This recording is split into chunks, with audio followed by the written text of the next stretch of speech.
Мора да кажам дека и досега комуникациите и соработката помеѓу бизнис заедницата во двете земји беше добра. Што очекуваме сега по последните случувања? Да се подобри уште повеќе добрата клима која веќе постои меѓу двете бизнис заедници. Грција е присутна во Северна Македонија во последните 20 години како инвеститор. Ќе се обидам да ви објаснам.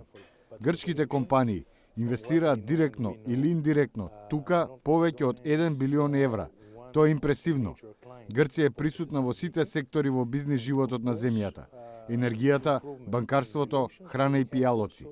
Од секогаш вашата земја била дестинација на грчки инвестиции. Сумите кои се вложуваат се големи. Грците се присутни тука и ќе бидат присутни уште повеќе. Вие знаете и сте свесни дека постојат големи грчки компании кои се присутни во земјата во последните децении. Околу проширувањето на пристаништето во Солун, можам да кажам дека тој е од големо значење. Не само за Северна Македонија, туку и за целиот регион. Сепак, од она што јас го знам, но и од она што сите го знаеме. Северна Македонија е еден од најголемите клиенти на ова пристаниште во Солун. Се разбира дека ова е подобрување на односите ќе го зголеми волуменот на работа помеѓу двата соседа.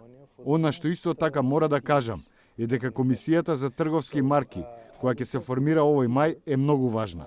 Експертите од двете страни ќе седнат заедно со представници од двете влади и ќе ги посочат сите проблеми кои ние ги слушаме изминатите денови и месеци со намера да ги решат. Ова е важно за компаниите од двете страни. Ова е проблем кој мора да се реши. Сега конечно мислам дека се има добра намера ова прашање конечно да биде решено. Дали спогодбата беше добра за бизнис заедницата? Преспанскиот договор беше тежок компромис. Тоа е точно. Тоа треба да го сватиме и прифатиме. Но од друга страна, сите тешки одлуки содржат политички влог. All difficult decisions containing political costs.